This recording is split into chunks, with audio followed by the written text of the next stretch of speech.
menurut saya gini, jangan kita itu menempatkan seseorang ngelihatnya hanya dari sekarang. Harus ada dong kelihatannya ya, track recordnya bisa dilihat.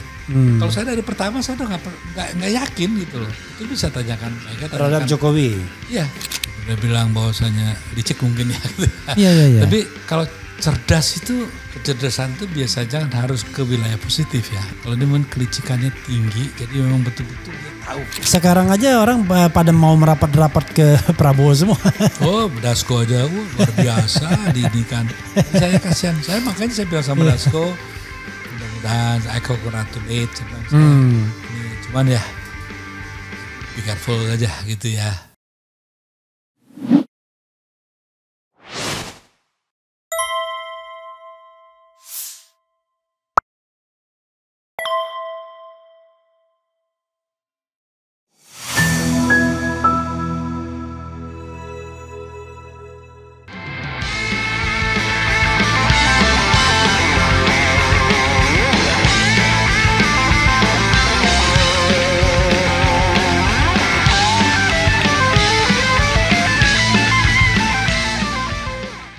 Jadi kalau dari perbincangan ini kan gini, saya berpikir ya awalnya ini sebelum ketemu Mas Eros, karena saya juga tidak tahu sejarah ini. Gitu. Saya pikir Mas Eros ini orang kagetan aja ketika era reformasi, ya kan? Kebetulan orang terjun ke politik semua, ya ikut-ikutan ya kan, gerbong yang terjun politik. Tapi karena sudah berbekal nama besar ya kan orang taunya kan di dunia film kan. Berbekal nama besar, pernah juga sukses di Detik ya, tabloid Detik. Wah ini mumpung terbuka gitu. Jadi tidak datang sebagai seorang yang punya ideologi, tapi ya datang sebagai orang yang ingin ikut rame-rame. Saya kan bukan yang kayak semacam selebritis medsos itu bukan. Itu perjalanannya panjang kok. Cuman yang tugas sebagai kader untuk diam itu kan. Ya. Dulu saya kalau ditugaskan nggak pernah minta uang kok. Oke. Ada tuh orangnya, Mbak Mega ada kok orangnya. Mas Slamet nggak ikutan? Mas Slamet nggak. Nggak ya, sama sekali dia nggak terjun politik ya. Sejak sekolah dulu begitu. Saya ketua GSNI, saya ketua Kojar Sena gitu kan. Saya bintang ya gitulah, murid ini baik gitu ya. Dan kader cukup bagus gitu kan, baik juga gitu. Dan saya memang saya justru sering bergaul sama orang tua gitu ya. Sedangkan saya dalam umur, contohnya kenapa umur saya dalam 31 sudah mimpin komisi politik. Karena dari sejak saya itu memang pergaulan saya sama orang tua semua gitu. Om Subarjo, terus Pak, ya itu pendiri partai kan orang tua semua. Pak Sujatmoko, para yang dikenal-kenal itu, Bang Ali Sadikin segala begitu. Tuh yang disebut itu generasi sekarang nggak ada yang tahu. Nggak ada yang tahu. Jadi Subarjo itu Ahmad Subarjo ya. Ya. Gitu. Jadi banyak hal-hal juga yang memang tidak perlu. Buat apa sih? Saya kan punya prinsip, ya kan. I have to know about you. I have to know everything about you. But you don't have to know. About me at all if necessary gitu. Iya. Kalau buat apa? Saya harus tahu siapa Anda semuanya, tapi Anda nggak perlu tahu siapa saya semuanya. Dan buat apa saya juga, ini contohnya nih di Kemelut sekarang ya. Kenapa Mas harus gini aja loh? Memperjelas diri sekarang itu satu kebodohan di satu wilayah nggak jelas semua gitu kan ya. Sedangkan buat saya kan satu. Kalau saya suruh milih, saya milih merah putih kok. Dari PDIP, Golkar, apa semua itu saya pilih merah putih. Makanya lagu saya terakhir itu kan salah satu ekspresi dari kekesalan saya gitu ya. Kepada para politisi dan pemimpin negeri yang gak berterima kasih ya.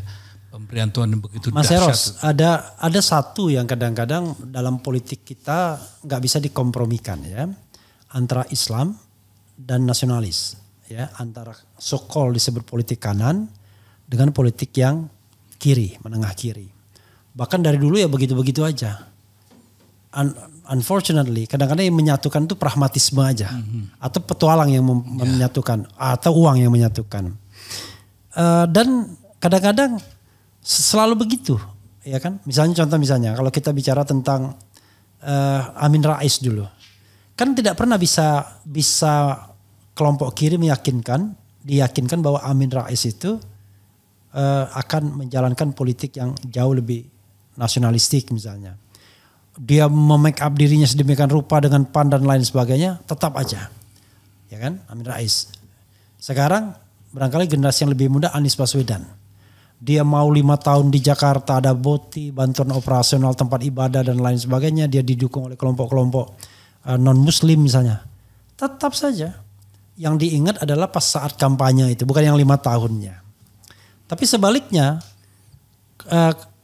golongan Islam kelihatannya selalu alergi dengan PDIP. Kan begitu ya.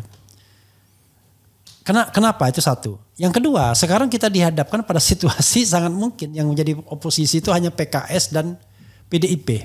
Atau jangan-jangan PDIP sendiri, tapi paling dekat dengan PKS, ya kan? Kalau PKB, Nasdem sudahlah, ya kan? Diancam sedikit udah mundur. Karena memang ada masalahnya. Pendapat Mas Eros? Ya,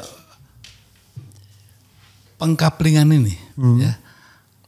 Kalau menurut saya salah jendelanya gitu. Kalau jendelanya simbol, ya begini memang. Kan semuanya serba simbolik, gitu kan. Bukan substansinya yang dipersoalkan. Yeah. Ya, sudah begitu mengakar luar biasa sehingga simbol dijadikan seolah substansinya gitu kan. Pokoknya kalau yang merah-merah gini sedikit, kalau merah aja nih itu pasti PDIP. Yeah. Padahal merah itu bisa cabai juga. Yeah. Kan? Wah kalau sedikit kira gimana, ini pasti Islam. Ya. Kalau yang begini pasti radikal. Kan? Yeah. Jadi simbol-simbol, contohnya yang menarik.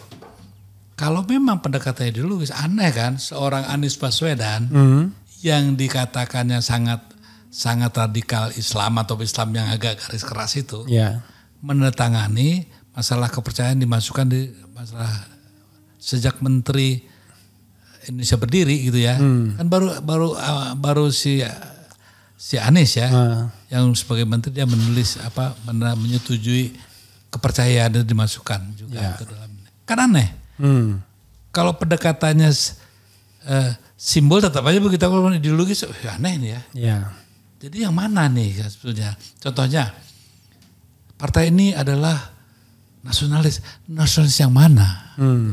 Nasionalis Bung Karno ada satu ketentuannya, bukan sembarangan aja gitu. Jelas di situ inherent di dalamnya anti imperialisme, kolonialisme, penjajahan itu diantaranya pembodohan dan pemiskinan itu tercakup dalamnya. Kalau tidak mengandung ini partai itu gugur sebagai pengemban itu loh. Nah tapi kalau simbol kan tetap. Yang penting anak-anaknya pada pakai kaos gitu, gambar Bung Karno, terus ini merah ya itu aja kan. Jadi memang sudah tereduksi sekian sehingga pengkaplingan ini oleh para akademisi pun maaf saja, jadi mempersempit yang namanya pemahaman. Jadi jangan juga disalahkan rakyat. Ini para akademisinya justru banyak yang tidur gitu ya, yang males gitu ya, sehingga pengkaplingan yang pragmatis itu menjadi nyata. Sehingga yang namanya pencitraan itu menjadi realita itu ya terjadi didukung oleh pendekatan-pendekatan di dunia keilmuan juga yang seperti itu. Contohnya di dalam kalau kami sebagai muridnya Bung Karno tuh ya tidak harus mendikotomikan antara agama dan nasionalisme. Seorang nasionalis Bung Karno pasti dia berketuhanan dan agamis itu. Tapi seorang yang agamis belum tentu nasionalis, karena masih ada internasional ini ya kan. Ya, jadi tidak perlu. Jadi kalau ada orang bilang katakan kita nasionalisme yang religius, berarti nggak ngerti ajaran Bung Karno itu, ngerti kan? Ya, seorang Marhainis pasti dia berketuhanan, pasti dia berreligi, gitu kan? Kan untuk mengekspresikan ketuhanannya kan di institusi keagamaan kan. Jadi aneh kalau sekarang pemisahannya itu sangat disederhanakan oleh para akademisi. Gitu. Istilahnya kan gini, agamis, nasionalis, sosialis atau komunis kan gitu. Ya kan? Nah kok begitu, sedangkan kami tidak mau mengantar seperti itu. Ya, tapi karena pemisahan pengkotakan ini diharuskan oleh para akademisi, terjadilah itu. Padahal tidak ada itu ya. Makanya apakah NU nasionalis? Ya nasionalis lah. Dalam konteks yang mana? Nah, konteks satu yang seperti yang Bung Karno bilang kan. Nah, Bung Karno sendiri kan kader, dia kan orang Muhammadiyah, meninggalnya pengennya dikubur ya, jenazahnya. Kok bisa-bisanya sekarang kalau orang PDIP gitu sekarang kan lihat orang Muhammadiyah tuh kayaknya musuh kita gitu. Oh iya. HMI musuh kita. Ini kan penyempitan akhirnya. Musuh kita itu yang jelas satu, yang tadi itu ya. Ya, satu pengusaha negara tuh ya kaum kapitalis, serakah, kaum imperialis, kaum untuk yang merusak pemiskinan tuh ya. Pemiskinan bukan kemiskinan ya. Pemiskinan. Pemiskinan. Di sini kan kemiskinan yang dipermasalahkan. Kemiskinan kan disayaan. Kalau pemiskinan itu satu tindakan langkah politik ekonomi gitu ya. Nah, kemudian juga masa pembodohan. Ini kan juga satu hal yang harus kita tentang sebagai kaum marhaenis. Nah kalau kaum marhaenis modalnya cuman hidup marhaen gitu, hidup Bung Karno, itu bukan. Gitu. Jadi gini, tapi kan itu tercermin kan dari misalnya pernyataan, saya recall Sekjen Hasto misalnya. Belum apa-apa dibilang kami tidak mau kerjasama sama Demokrat dan PKS. Kan sebelumnya.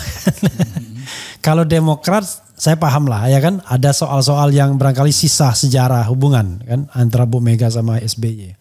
Tapi PKS kan mudah sekali dia melabeling bahwa PKS itu tidak mungkin jadi nasionalis karena itu perlu dimusuhin.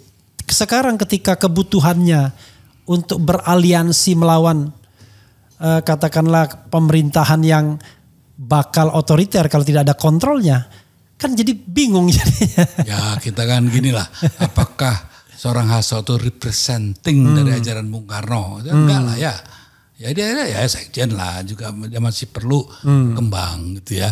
Nah saya yang dampingin Mbak Mega waktu itu, saya bilang sama Mbak, kita tidak bisa berjuang sendiri gitu kan. Kita harus merangkul NU. Saya pertemukanlah Mbak Mega dengan Gus Dur di rumah saya di Tengku Umar ya, ada tempat pertua juga. Dah habis sama Gus Dur jalan, saya pincang nih. Gak bisa Mbak, kita harus merangkul Muhammadiyah. Maka saya pertemukanlah, ada Mudrik gitu ya. Hanya ada Mudrik tuh. Yeah. Ada Mas Amin. Terus satu lagi, datanglah ke rumah saya. Saya temukan. Lahirlah Mega Bintang. Mega Bintang. Jadi 1997 itu ya, Mega Bintang. Jadi maksud saya, memang saya mencoba ajaran Bung Karno gitu ya. Yang penting kekuatan nasional itu satu dasarnya. Kalau Islam nasionalis nggak bersatu, itu udah celaka lah Indonesia ini.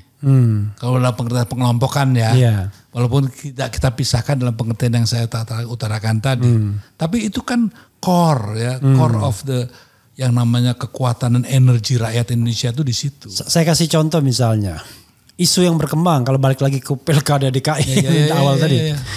PDIP konon katanya hanya mau kalau gabungnya sama PKB. Padahal peluang kans terbesar untuk melawan the establishment yang barangkali yang mau mengcapture semua kekuatan kan hanya dengan PKS misalnya, yang peluang paling besar. Tapi sudah masang harga hanya dengan PKB, padahal PKB vulnerable gitu. Gampang sekali diserangnya sekarang. Ya sebetulnya apa ya, memang ini kan diperlukan satu apalagi tingkatan pemahaman lebih jauh lah ya. Artinya labelisasi, ya, apakah itu hal yang baik atau menguntungkan, itu kan masih harus dipertanyakan. Yeah. Mungkin sekarang juga belum terasa, tapi mungkin nanti setelah ada peristiwa yang mungkin ya menjadi teralienasi dia gitu kan. Nah, mungkin oh ya kenapa kenapa kita melakukan itu. Biasanya kan hal seperti itu terjadi setelah peristiwa terjadi. Oke. Ya. Jadi menurut saya memang sangat saya sayangkan kalau memang pendekatannya itu tadi simbolik gitu ya, tidak substansi gitu. Kalau bicara soal PKS itu Wahabian gitu ya, ya.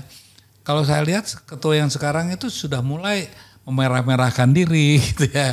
Kayak contohnya ada keinginan bajunya kan sudah berubah. Iya. Sekarang maksud saya kita Jackmania bajunya. Ya, yang paling penting kan satu ya.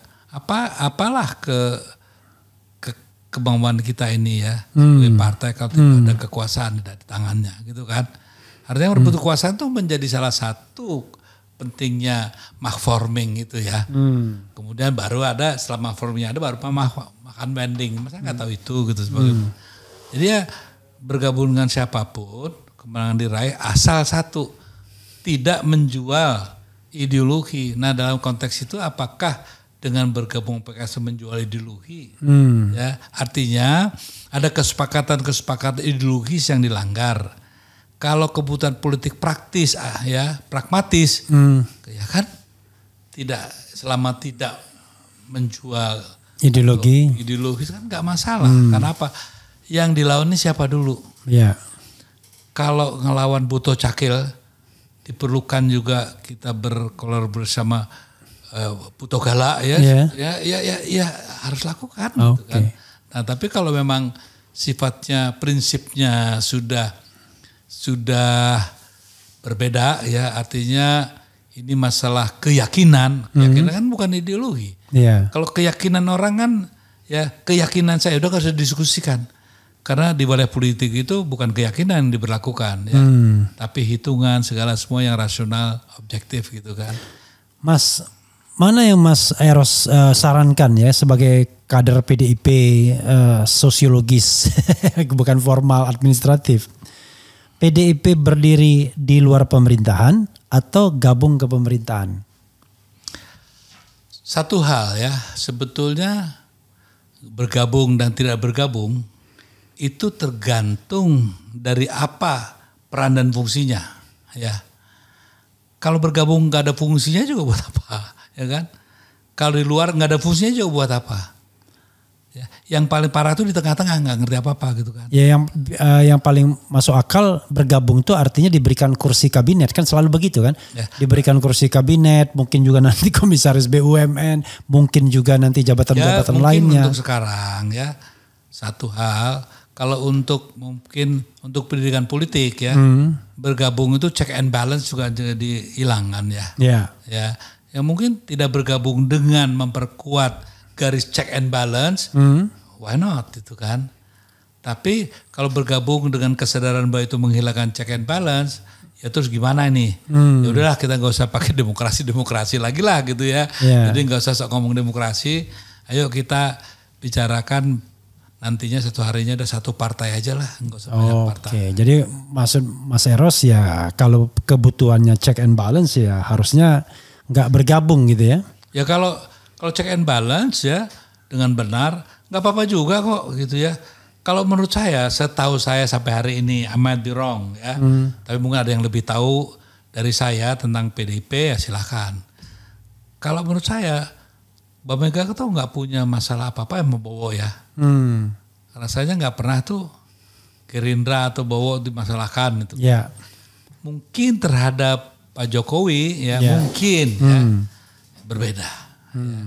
Jadi beda. Jadi kita harus pisah-pisahkan sehingga kalau nanti Mas Bowo ini menyatukan diri jadi satu paket ya yang namanya budaya politiknya, kepemimpinan politiknya, dan pelaksanaan politik lapangannya satu paket sama Jokowi mungkin ya akan terjadi benturan yang cukup serius itu. Tapi kalau umpamanya dia bisa memisahkan diri ya, artinya tanggung jawab Pak Jokowi sudahlah mulai tahun Oktober sekian itu kan tanggung jawabnya. Oktober kesini saya, jadi jangan dong digandeng aku sama dia. Itu mungkin ya akan ada baiknya. Yang kita dorong supaya Pak Presiden akan datang ini berani mengambil keputusan seperti itu. Tapi kalau menjadi buntut ya yang namanya buntut kan gitu. Ya kepalanya begini buntut kan nggak bisa lebih keras itu. Ya sangat disayangkan lah. Artinya ya buat apa capek-capek ya. Jadi Mas Eros masih membuka kemungkinan politik Indonesia yang monolitik tanpa oposisi begitu. Bagaimana? Membuka kemungkinan politik Indonesia tanpa oposisi, monolitik. Kalau seandainya semua bergabung ke pemerintahan. Kan susahnya budaya Indonesia kan begitu. Loh, sekarang gimana? Kalau sekarangnya aja nih, orang nggak berani karena dia masih komisaris. Iya. Karena dia masih ini, karena dia masih itu. Ya kalau semuanya bergabung mau ngomong apa? Orang makannya dari situ, hidupnya dari situ, ya kan? Nah kalau enggak, kenapa saya bisa ngoceh seperti ini? Saya bebas seperti ini. Boleh tanya Prabowo, boleh tanya Jokowi, boleh tanya SBY, boleh tanya siapa lagi, Megawati pun sekalipun. Tanya, pernah nggak saya yang namanya apa gitu ya? Kecuali contohnya untuk hal tertentu ya toh. Jadi bilang ya kamu maunya apa? Ya itu pun masih saya pikirkan gitu kan. Jadi saya kan kenapa saya bisa bebas begini? Saya merasa orang merdeka karena saya tidak pernah memposisikan diri ya terkurung dalam jeratan itu. Karena saya yakin, saya nggak tahu lah, mungkin ini kebodohan saya. Setiap malam tuh saya masih merasa ada tugas yang belum selesai. Ya tapi masalahnya gini, Mas, bisa terjadi lagi bahwa semua partai politik itu akan dalam tanda kutip berkhianat kepada nilai-nilai demokrasi, egalitarianisme, check and balance dan lain sebagainya dengan alasan kita butuh bersatu, ya kan? Kita harus damai, membangun negara. Itu kan gaya-gaya yang otoriter itu sesungguhnya kan. Tidak mentolerir perbedaan misalnya. Kalau orang mengkritik, Anda tidak mau ikut membangun dan lain sebagainya. Kalau nggak mau membangun jangan ganggu kan gitu. Pergi aja ke luar negeri. Saya merasa kok politik seperti itu yang akan berkembang, ya kan? Demi persatuan dalam tanda kutip, maka suara-suara oposisi, suara kritis ini akan terbungkam dan akan dibungkam begitu. Dan kita tidak ada pembelanya karena semua partai politik gabung dan pemerintahan. Ya sejarah kan membuktikan. Ya. Bahwasanya juga tidak hanya partai politik yang menentukan eksistensi atau perjalanan sejarah ke depan. Ya. Civil society juga, ya kan. Makanya ini tantangan bagi kita gitu ya. Artinya are we going to surrender gitu kan. Artinya memberikan semua kepercayaan pada partai politik atau kita bisa bangun kekuatan alternatif. Orang bilang susah, ya yang bilang gampang siapa? Kedua, satu, kita ngomong begini-begini, jangankan begitu deh. Banyak teman-teman kita kok yang ngomongnya keras, begitu ditawarin ya langsung lembek. Langsung bukannya lembek berbalik. Saya tidak nyangka bahwa presiden ini begini begitu. Jadi sebetulnya kalau saya tidak takut bahwa sudah tahu orang partai ya begitulah gitu ya. Yang lebih menyedihkan kalau kaum akademisi ya. Sekarang profesor baru bangkit sekarang ini. Berapa lama ya. Para agamawan aja sekarang udah mulai bingung nih ya. Dengan tambang. Satu nerima tambang, satu kagak, sekarang nerima juga gitu kan.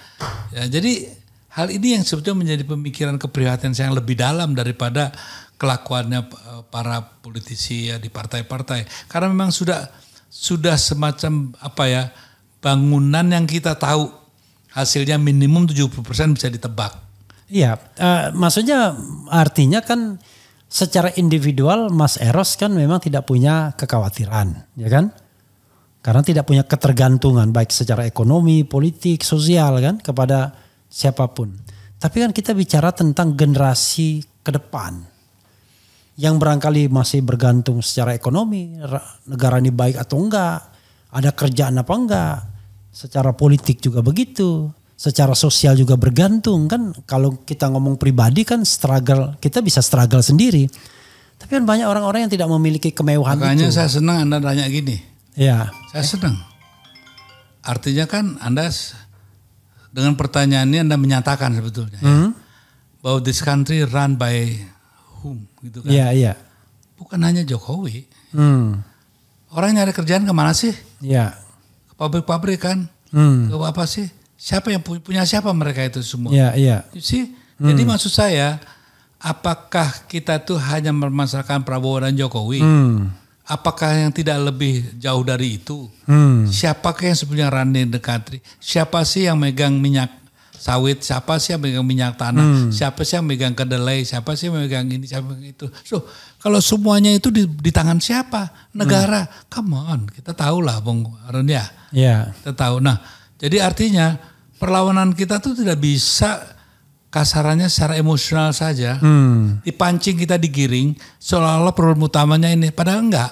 Ini cuma bonekanya. Iya, iya. Ya, sementara yang ini siapa?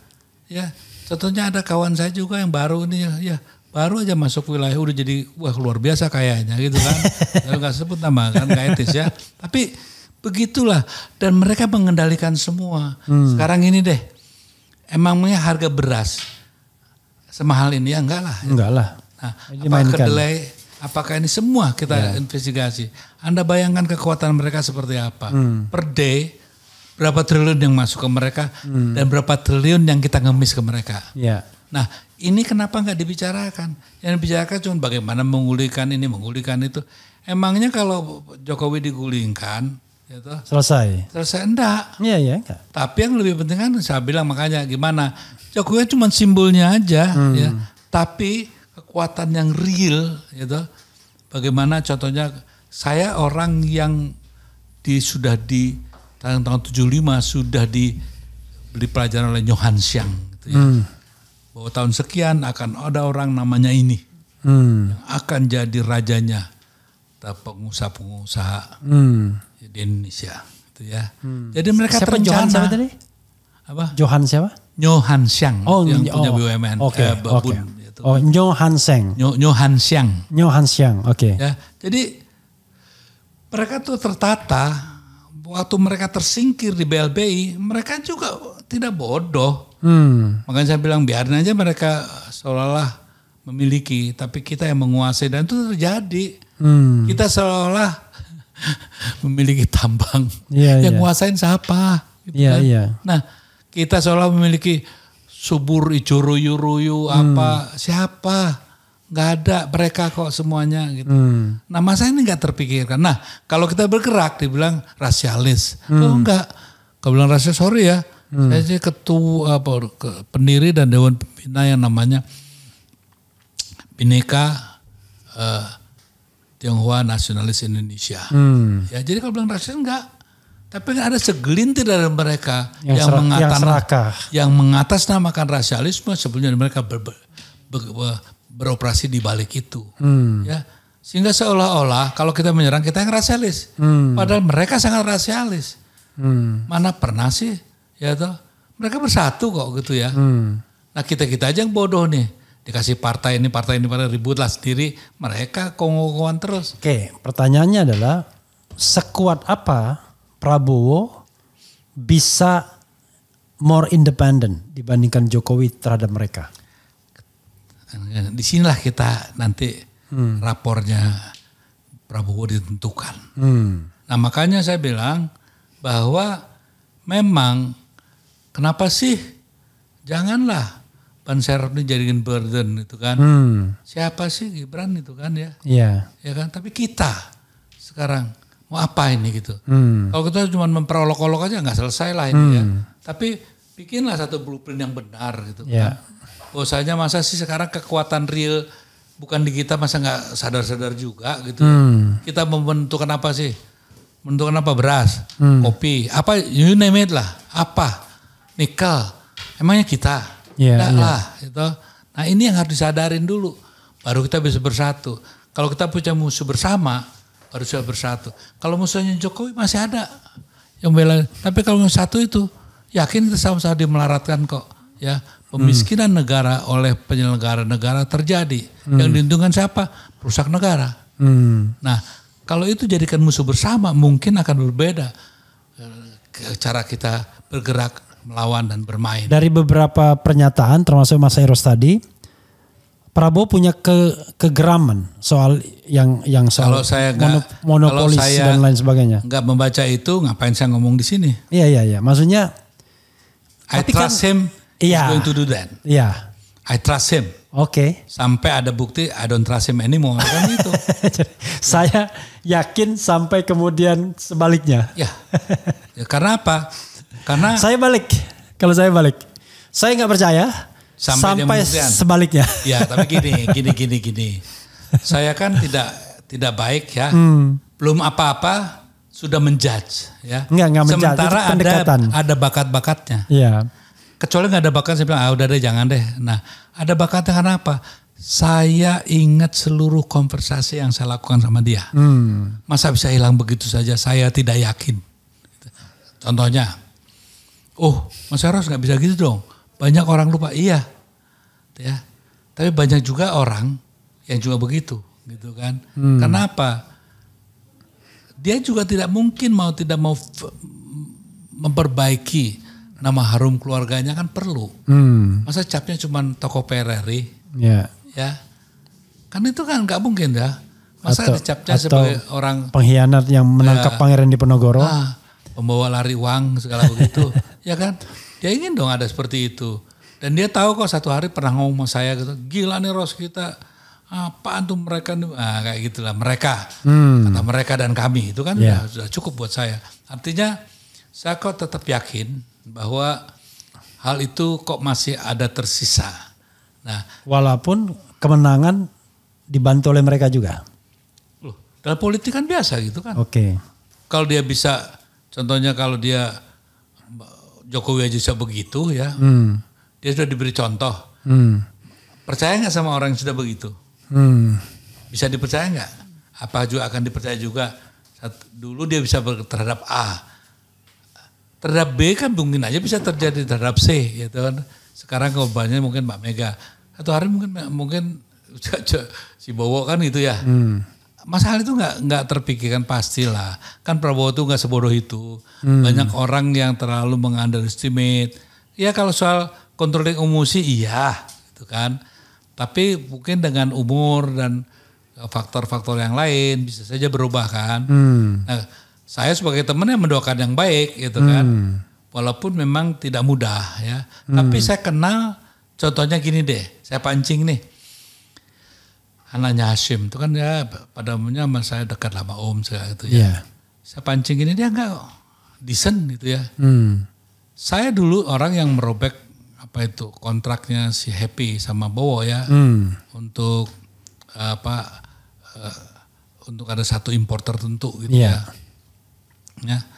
Dan itu bisa dilakukan sama orang dalam. Dulu kan saya orang dalam. Jadi nanti nih kalau umpamanya gini loh, Bowo itu sangat strict soal gituan.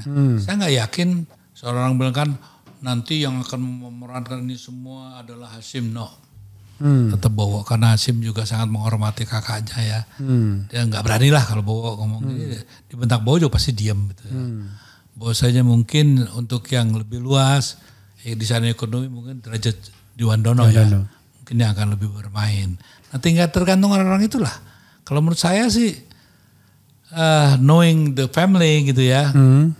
Mungkin kok saya masih mempunyai tersisa hope ya. Bahwa untuk tidak melanjutkan kebobrokan ini masih tersisa gitu ya. Itu yang berapa persen? Ya seperti saya bilang kan, 60%. 60% itu ada gitu ya. Tinggal dia turun ke bawah apa turun naik ke atas. Kalau turun ke bawah ya 49, Anda bahkan turun terus ke bawah 30 gitu. Oke, kalau saya nggak peduli apakah Prabowo nanti akan berjalan sesuai dengan keyakinan kita, baik Mas Eros atau saya, tapi yang penting adalah kita yang harus bergerak untuk itu menjaganya. Itu lebih penting menurut saya. Ngapain kita juga determinasi gerakan kita kan tidak ditentukan oleh angka yang dia akan tampilkan, tapi bagaimana justru sekarang menggalang teman-teman kita yang yakin tanpa harus kebencian dan marah-marah yang nggak bermutu itu gitu ya. Tapi bagaimana kita duduk bersama ya di satu pemahaman dulu gitu. Ini mau aja kemarin aja kita duduk bersama ya. Lihat aja kayak begitu ya. Tapi yang jadi masalah begini. Kan kita kan ingin coba misalnya kita balikin. Misalnya kalau melihat tren pemerintahan sekarang. Sudah berbondong-bondong itu Gerindra itu menguasai BUMN itu. Mulai dari Komut, kemudian Main ID, Komut Pertamina, Komut Pusri, kemudian macam-macam ini. Padahal belum dilantik itu. Ya, kita lihat aja itu juga satu hal yang jadi pertanyaan ya. Karena memang juga apakah itu juga kesadaran bahwa memang dilakukan oleh rejim yang lama, ya, sehingga untuk wipe out gitu ya. Karena yang berkuasa tidak mau dikendalikan oleh, ini sudah menunjukkan di koin yang lain melihatnya bahwasanya menghapus bayang-bayang atau bayangan raja lama itu mungkin salah satunya dengan upaya itu, siapa tahu, atau membangun keserakahan baru itu kan satu hal yang masih jadi pertanyaan, sehingga menurut saya memang ini satu pertanyaan yang cenderung mengkhawatirkan, ya. Tapi bukalah sedikit kemungkinan juga yang lain, ya. Sehingga kita, kenapa kalau saya gerak saya kan tidak determined by them, gitu kan. Determinasi ada di tangan saya. Sehingga gerakan ini harus tetap kita yakinin bahwa apa yang kita yakin bahwa Indonesia dengan ini nggak benar, ya harus kita yakinin nggak benar. Saya pun disogok apapun, mau di apapun, kayak kemarin saya telepon sama Ara juga, saya bilang it's your personal problem saya cuma ini kok, saya bilang gitu ya. Jadi kita harus pisah-pisahkan lah, ya, nggak kayak Ara dimusuhin sama teman-teman, itu urusan mereka lah ya. Urusan saya bukan itu, urusan saya lebih jauh dari itu ya. Maksud saya, my concern is about my nation itu kan. Mas Eros, ini mungkin udah akhir-akhir. Indikator ya kalau kepercayaan Mas Eros itu on the right track terhadap Prabowo apa? Ada 1-2 you name it mungkin. Berapa ada 1-2 indikator yang kemudian ini jelas nih arahnya. Misalnya di mana? Dia satu yang kalau bilang komet itu iya. Enggak, maksudnya tindakan yang bisa kita katakan sebagai sebuah indikator. Dari yang kecil-kecil aja. Dari yang kecil. Kalau yang besar kan dia di wilayah apa kan saya nggak ikutin tiap hari. Jadi nggak mungkin saya bisa ini kan. Karena hal-hal yang juga mungkin jadi catatan minus juga ada. Ya kan. Tapi gini deh. Kalau dia... Benar, saya ada teman datang mengatakan yang benar, dia betul-betul fight untuk itu. Jadi tidak cuman janji-janji harapan palsu itu enggak, dia lakukan betul. Itu yang saya tahu saya ya. Tapi yang memang juga jadi pertanyaan, kok kamu mau sih dikasih tugas untuk bikin sawah yang enggak benar itu gitu ya. Itu kan jadi hal-hal yang justru membuat kita masih jadi tadinya 80 turun 40 jadi 60 gitu ya. Belum sampai 40 saya gitu kan. Ya, belum sampai 40. Karena apa? Karena saya lihat kan surroundingnya. Ya. Keluarganya itu saya kenal betul ya. Tidak mengajarkan itu. Dan dia enggak juga malu kalau punya saudara seperti itu gitu kan. Saya sangat dekat dengan keluarganya. Bukan karena saya kuat jadi subjektifnya terpengaruh itu enggak. Biasanya ada satu hal yang setelah Pilpres langsung ini adalah godaan untuk the second term of office, ya kan? Dan biasanya itu sudah dimulai di tahun pertama dia menjabat di periode pertama. Dia udah pikirkan itu dan biasanya semua lawan politik dia patahkan kakinya biar nanti the last tidak ada lawan politik. Saya kira Jokowi melakukan itu, SBY juga melakukan itu to some extent. Nah untungnya yang satu ini mungkin kondisi fisiknya juga mungkin tidak terlalu bersahabat untuk keinginan itu, ya, sehingga mungkin dia akan mengambil langkah yang bisa saja tidak seperti Jokowi yang masih dalam kondisi yang berbeda. Oleh karenanya saya pikir kok satu hal ya memang semua bisa terjadi. Saya juga makanya nggak berani mengatakan ya bahwa memastikan ataupun sok tahu memberanikan diri mewakili seolah-olah akan terjadi begitu enggak. Saya bilang ini cuman apa sih? Satu harapan dari seorang teman ya. Oh saya mengenal, sayang deh. Gue kan tahu lo nggak gitu lo jangan gitu dong gitu kan. Lo jati diri lo aja, lo jadi lo sendiri deh gitu kan. Kan sebagai teman gitu harapannya ya. Yang saya tahu lo kan nggak gitu. Masa lo gara-gara jadi begitu gitu. Yang begini kita butuhkan di publik, tidak hanya di belakang. biar publik ada guidance ya kan. Loh, Mas Eros ngomong begitu. Mas Eros ini orang yang tahu betul Prabowo itu seperti apa. Kan kadang-kadang banyak orang kalau dia kenal baik ngomongnya di belakang layar doang. Dan kita tidak tahu progresnya apa kan. Tapi kalau di depan publik kan ada sesuatu yang bisa kita pegang. Saya sudah menyampaikan kepada Prabowo begini. Ini contohnya nih, terakhir ya. Waktu di malam itu saya ngomong sama dia, demi Allah Mas Eros, bukan gue yang bunuh orang-orang itu. Mungkin karena gue nggak bunuh gue dipecat gitu, ya kan? Si itu tuh, cuma saya ini nggak petis ya, jangan. Si itu dia itu semua. Mas Tan tahu kan yang saya ditelepon sama pasukan dia kan, untuk merilis si Desmond Haryanto kan saya langsung yang deal sama mereka. Gitu. Gimana Desmond harus kalau diturunkan nggak boleh nengok belakang, Haryanto harus dijemput begini, nggak boleh ngomong begini. Saya semua yang deal sama mereka. Tahu kan Mas? Gue gak bisa nembak katanya. Orang yang gak bersenjata gue tembak gak mungkin Mas. itu melanggar konvensi Geneva, dia bilang. Gue ini militer yang punya aturan gitu. Ya gue nggak bisa, konsekuensinya gue begini kalau dipecat gara-gara itu. Ini omongan dia. Ya artinya dalam hal ini banyak orang yang tidak dengar pernyataan itu langsung loh ya. Demi Allah bukan aku mas. Kan gue ini dipecat gara-gara gue gak bunuh abisin. Diperintahkan selesaikan ya gue selesaikan dengan cara gue. Dia bilang gitu. Ya, tapi si itu tuh pasti. Si itu. Sebab jadi kalau ada yang hilang bukan gue lagi tuh mas. Gitu. Jadi hal ini kan banyak yang terselubung. Karena yang buruk itu di bahwa itu PR politiknya.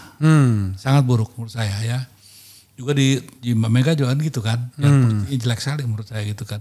Tapi kalau di Jokowi PR politiknya jago tuh. Pinter dia.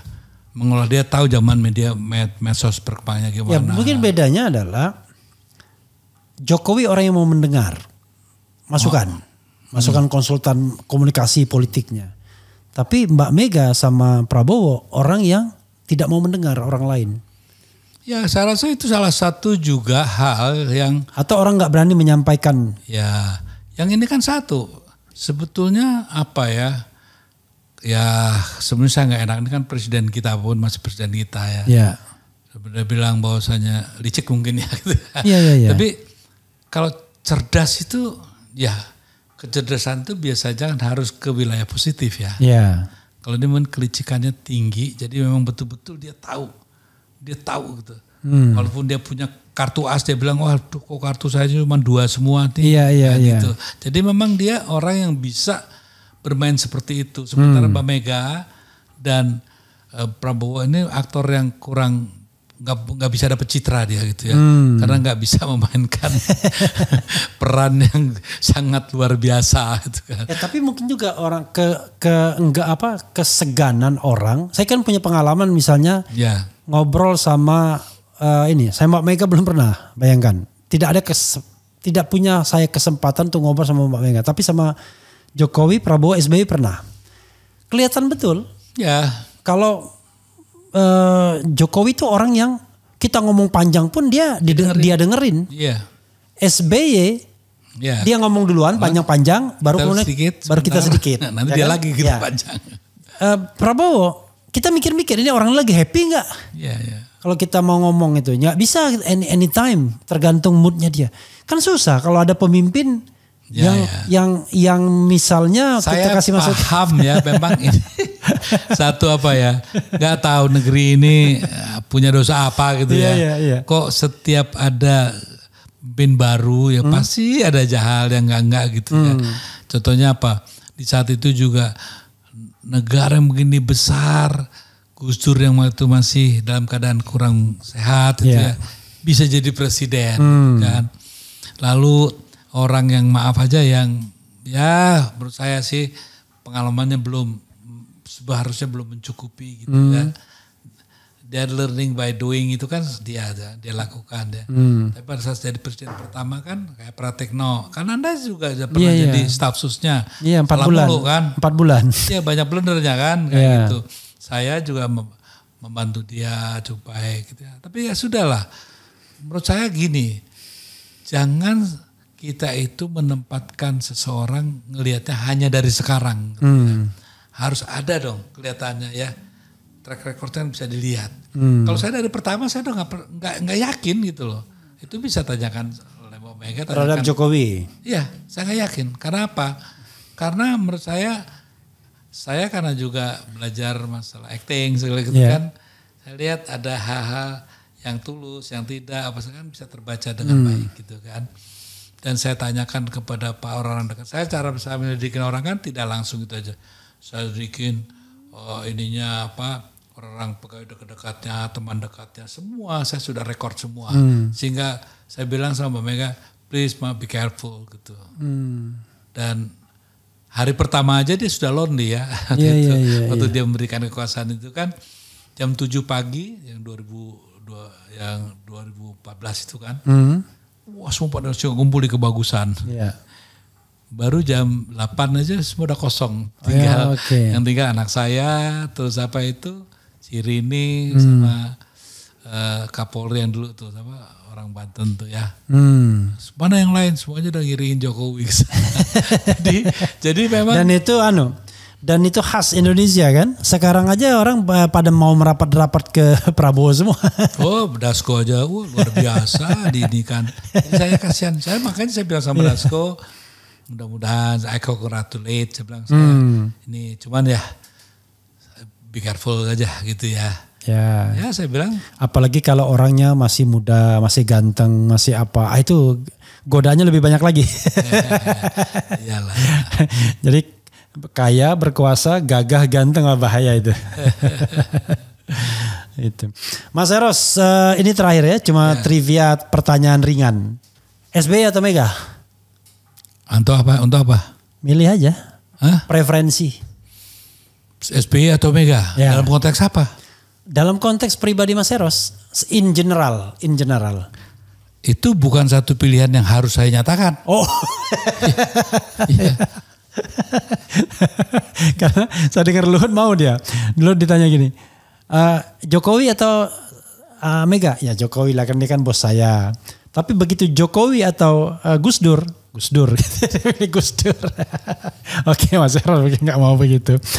Ini Mas Eros, kalau film udah berapa bikin?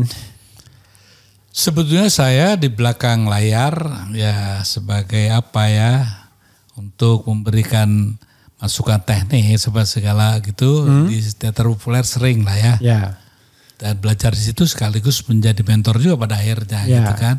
Tapi kalau film sesungguhnya itu ya baru Cut Nyadin. Oh, yang jadi director itu baru Cut Nyadin, yang director, dan itulah makanya hebat. Bayangkan ini pada waktu itu memang saya ragu-ragu tadi mengatakan saya takut salah. Jadi baru pertama bikin film langsung kolosal, pemainnya juga luar biasa. Dulu waktu itu saya pernah membaca artikel sampai kemudian Christine Hakim disandingkan dengan Meryl Streep gitu ya. Wah ini apa? Nah, gini Bang Arun. Anda percaya apa enggak ya? Makanya saya tuh enggak pernah bilang bahwa Cut Nyadin partai berlalu, bangga diri, dibilang legend begini. Saya diam-diam aja. Gini, ini sejujurnya ya. Orang boleh nggak percaya, boleh nggak. Memang saya bukan kiai gitu. Saya bukan orang yang sangat beragama bagus gitu ya. Enggak. Cuma saya tuh heran itu. Saya kalau ada gitu saya cuma minta satu yang di atas. Makanya bos saya kan yang di atas. Iya. Dan itu kekuatan tuh datang. Dan saya gunakan use me gitu. God use me gitu. Saya selalu itu.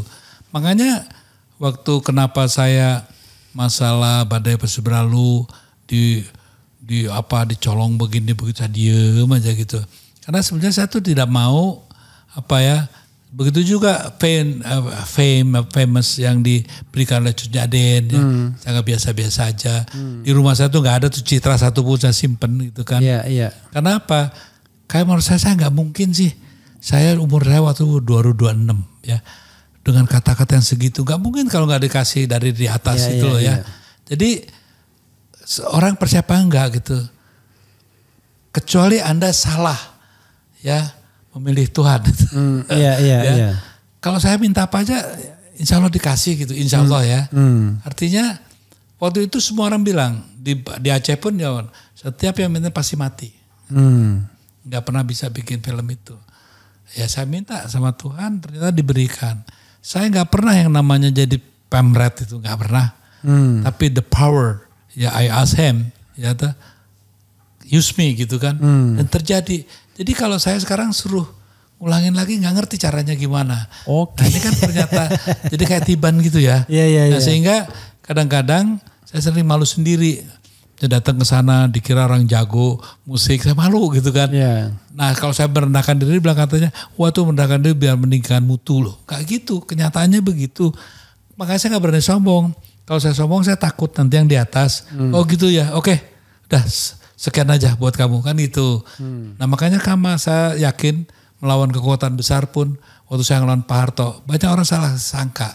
Ya. Kenapa berani? Mas harus berani? Enggak. Karena saya terlalu takut sama yang di atas.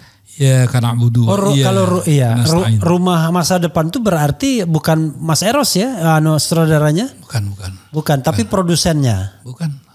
Produsernya. Bukan Rumah Masa Depan, bukan. Langitku Rumahku, sorry. Iya, itu produsernya, dan saya juga sebagai orang yang mimpin di belakang juga. Oh, gitu tapi ya. Formal sutradaranya bukan Mas Eros. Bukan, Mas Slamet. Oh, Mas Slamet. Saya yang ikut untuk memfasilitasi to rewriting gitu ya. Jadi maksud saya gini, hubungan saya sama Mas Slamet kan begitu dekat ya. Mudah-mudahan dicontoh oleh juga para pemimpin kita ya. Jangan ribut lah. Yeah. PGP sekarang antar saudara kok ribut aja gitu ya. Yeah. Di keluarga Bung Karno juga ribut aja. Ya sudahlah. Nah, ternyata dengan hubungan yang indah itu kita bisa melakukan hal yang positif gitu ya. Kayak membuahkan hasil. Kayak Mas Slamet juga bantu saya di Cinyadin gitu kan ya. Membantu saya di waktu bikin badai walaupun tidak secara langsung, tapi kan contohnya gimana kita ngobrol, kita apa. Sehingga saya kok merasa ya bahwasanya pokoknya saya dikasih apapun, tugas apapun saya yain aja gitu. Karena saya tahu saya punya sahabat yang luar biasa nih, teman yang luar biasa. Karena orang gak percaya sih ya. Makanya saya gak berani berketuhanan tuh paling saya gak berani gitu ya. Kalau agama mungkin masih bisa kita perdebatkan. Tapi berketuhanan buat saya mutlak gitu ya. Okay. Karena itulah satu-satunya yang sampai hari ini membuat saya mengambil sikap yang menurut saya benar. Dan kalau saya berani, dibilang orang berani Pak Harto, saya apa yang berani Pak Harto? Enggak. Karena saya terlalu cinta Indonesia dan karena takut sama yang di atas, makanya saya berani gitu. Kalau lagu berapa Mas yang diciptakan? Banyak. Ada 100-an kali. Wah, kalau ini banyak, ratusan. Banyak. Cuman kan saya. Tapi Mas Eros, tapi kayaknya ada lagu Chrisye yang Merpati apa? Putih. Ya. Merpati Putih Mas Eros kan? Iya. Jadi gini dah, seluruh lagu yang saya sama Yogi itu pasti saya liriknya. Oke. Ya, pasti saya juga dominan 70% lagunya. Sama Yogi. Yogi S Prayogo apa? Ya, Yogi S Suryo Prayogo. Ya. Oke. Itu kalau bertiga itu pasti gitu. Jadi sama siapapun saya pasti yang dominan. Liriknya tuh saya pasti. Oke. Dan lagunya pasti minimum 70% pasti saya gitu. Oke. Kecuali ada satu Merepi Alam. Ya. Itu mungkin ya 60% Chrisye lah ya. Saya 40%-nya karena belum jadi gitu kan. Dia baru pertama kali belajar bikin lagu gitu ya. Oke. Jadi ya ginilah yang saya ingin titipkan kepada teman-teman ya. Janganlah merasa sombong gitu ya. Jadi pencipta, begitu juga para politisi gitu ya. Coba kalau saya merasa bahagia karena sampai hari ini kok saya masih tolong terus sama dia. Saya gak punya apa-apa gitu. I only have him. Him tuh. Nah, kira-kira gitu deh. Oke, Mas Eros, nggak tahu saya mau ngomong apa. Wrap up dari closing statement gitu Mas.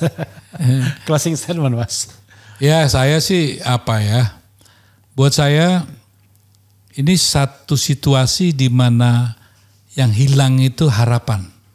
Ya, harapan itulah yang sebetulnya sedang hilang di komunitas bangsa kita. Ya, maka pemimpin ke depan cobalah bangunkan dan tumbuhkan harapan itu dengan kerja nyata gitu ya. Dan menurut saya ya jangan juga ya. Contohnya Pak Jokowi minta maaf. Ya. Kalau saya pribadi saya maafin kok. Saya maafin. Tapi dalam konteks pertanggungjawaban sebagai kepala negara dengan beberapa keputusan politik dan langkah-langkah politik yang diambil, kan nggak mungkin saya bisa memaafkan begitu aja gitu kan. Emangnya siapa saya? Harus ada pertanggungjawabannya. Saya minta juga tolong pikirkan kembali gitu ya. Masalah contohnya apakah layak ya seperti PIK 2 yang sudah begitu udah punya siapa itu ya. Dan juga BSD gitu. Diberikan saat PSN. Ya PSN yang menurut saya perlu dipikirkan kita bersama. Mudah-mudahan Pak Prabowo bisa mengambil keputusan yang lebih bijak. Menganulir itu bukan tindakan yang sifatnya mengkhianati, tapi justru menyelamatkan bisa juga. Apalagi masalah IKN gitu ya. Jadi masih banyak lah. Tolong mudah-mudahan memeriksa kembali ya pelaksanaan pasal 33 Undang-Undang 45 ayat 2 ayat 3 ya, kepada siapa itu diberikan, tolong itu nanti kalau Mas Prabowo jadi presiden ya, menjadi perhatian khusus sehingga bangsa ini mengalami satu shifting ya, kekuatan di wilayah ekonomi yang pasti terjadi kalau itu dipersoalkan. Saya rasa itu yang paling penting saya titipkan, dan mudah-mudahan kita tetap sudahlah, tidak usah lagi kita cengeng gitu. Apapun yang dilakukan oleh mereka, satu, kita harus tetap bahwa komitmen kita untuk tetap berpegang pada pendirian kita di saat reformasi. KKN itu mutlak, tidak perlu kita bela lagi gitu ya. Dan demokrasi harus kita jaga sebagaimana harapan kita bersama di 98 bahkan di tahun 45. Itu aja titipan saya. Iya, saudara sekalian, cari a common language itu sebenarnya dua itu aja, demokrasi dan anti korupsi. Yang lainnya bisa kita diskusikan. Tapi kalau ini sudah cocok, maka mudah-mudahan apapun kita dimanapun, itu kita tetap tidak lost arahnya. Wassalamualaikum warahmatullahi wabarakatuh. Waalaikumsalam warahmatullahi wabarakatuh.